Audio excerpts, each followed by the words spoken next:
दीपालीताई मिसाळ, पवनजी डोंगरे साहेब आणि आता 2 मिनिटात आमचे शहराध्यक्ष काँग्रेसचे युसुफभाई.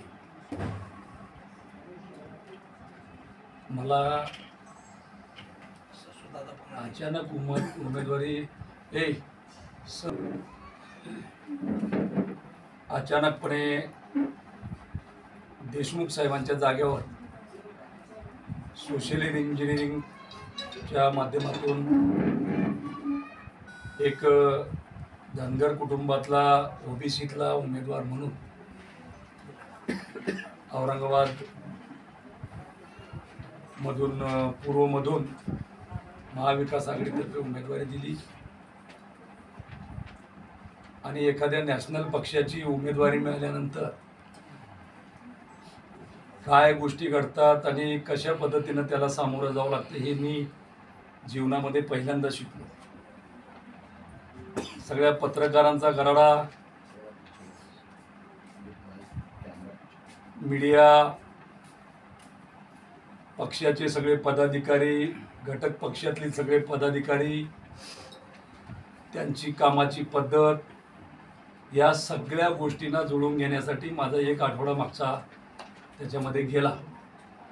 आज मी आपणाला सांगू इच्छितो की काँग्रेस, राष्ट्रवादी काँग्रेस पार्टी आणि शिवसेना उद्धव बाळासाहेब ठाकरे आणि छोटे छोटे जे घटक पक्ष आहेत, हे महाविकास आघाडीतले सर्व पक्ष पूर्ण ताकदीनिशी माझ्या पाठीशी उभे आहेत. दुसरं, ज्यांनी ज्यांनी शिवसेना आणि राष्ट्रवादी काँग्रेसकडून उमेदवाऱ्या भरल्या होत्या, त्या सर्वच उमेदवारांनी उमेदवाऱ्या पाठीमागे घेऊन देशमुख साहेबांसहित सगळेच लोक आज पूर्ण ताकदीनिशी माझ्यासोबत आहे. माझ्याविषयी बरीचशी चर्चा झाली, विरोधकांनी चर्चा केली. एक अत्यंत साधारण व्यक्ती म्हणजे बजाज ऑटोमधून कामगार म्हणून निवृत्त झाल्यानंतर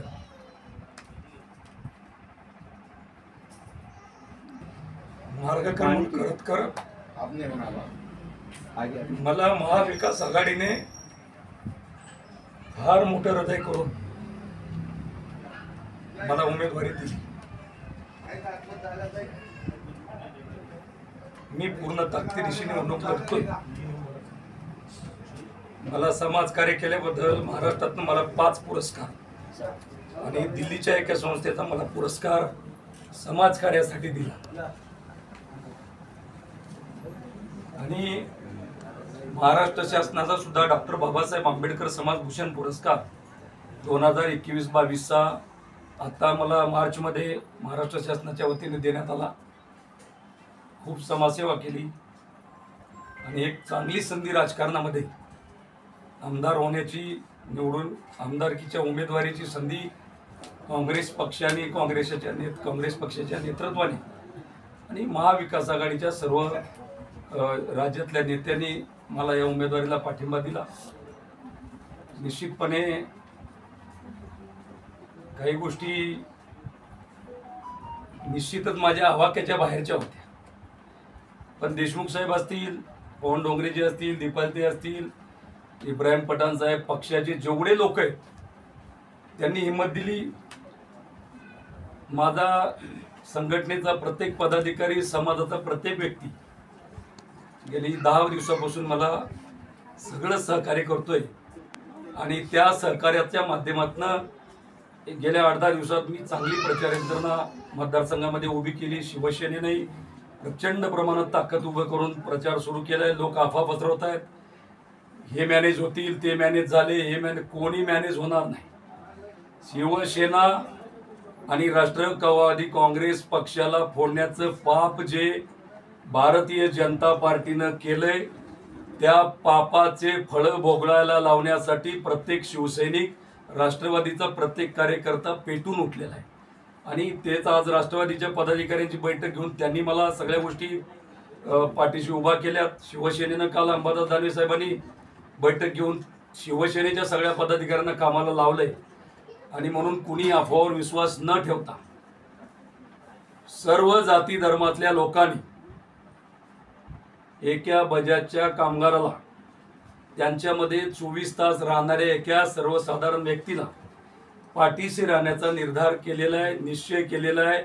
कोणाचा किती बोबाटा असेल, किती प्रसिद्धी असेल याच्याकडे लक्ष नसता आतमधून सगळ्या गोष्टी जनतेनं ठरवलेल्या आहेत की या वेळेला औरंगाबाद पूर्व मतदारसंघामध्ये, छत्रपती संभाजीनगर पूर्व मतदारसंघामध्ये एक वेगळा इतिहास घडवणं नव्हे तर नगरला जे निलेश लंके साहेबांसोबत झालं तीच पुनरावृत्ती छत्रपती संभाजीनगर औरंगाबाद पूर्व मतदारसंघामध्ये होणार आहे याची मला खात्री आहे. आणि याच्यामध्ये आपल्या सर्व पत्रकारांची भूमिका फार महत्त्वाची राहिलेली. कशी प्लस मायनस कशी का होईना, गेल्या आठवडाभरामध्ये माझी प्रसिद्धी सर्वच वर्तमानपत्रांनी, इलेक्ट्रॉनिक मीडियाने दिलेली. मला अत्यंत, आता मुस्लिम बहुल एरियात तर माझा परिचय बऱ्याच लोकांना नव्हता, पण इब्राहिम पटेल, इब्राहिम साहेब, अक्रम पटेल साहेब, सरताज, डॉक्टर सरताज साहेब, डॉक्टर आपले आमदार MM शेख माजी आमदार, पुन्हा जफर पठाण साहेब, या सगळ्या लोकांनी मला त्या एरियामध्ये नेऊन सगळ्यांची ओळख करून दिली आहे. संपूर्ण समाज तोही माझ्या पाठीशी पूर्णपणे उभा केला आहे. आणि म्हणून मला आज आपल्याला हेच सांगायचं आहे की या निवडणुकीमध्ये मी साधारण जरी असलो तर मनानं फार मोठा आहे. निश्चितपणे मी त्या मनाने आणि तनाने आणि जनतेच्या ताकदीने श्रीमंत आहे. मी कुठलीही गोष्ट कमी पडू देणार नाही. मला प्रेम करणारी, माझ्यावर श्रद्धा असणारी सगळी जनता मला सगळ्या प्रकारची मदत करणार आहे. आपण सर्वांनीही मला या निवडणुकीमध्ये मला जसं होईल तसं आपलं प्रेम वर्तमानपत्रातनं, इलेक्ट्रॉनिक मीडियातनं द्यावं. उर्दू पेपरनी सुद्धा मला सगळ्या पेपरला बोलवून घेऊन, उर्दू पेपरच्या सगळ्या संपादकांनी माझ्या मोठ्या मोठ्या बातम्या त्या मला वाचता येत नाहीत पण माझ्या व्हॉट्सअपवर त्या टाकल्या फोटोसह. आणि म्हणून सगळ्यांनीच त्यातल्या त्यात यूट्यूबवाले चॅनल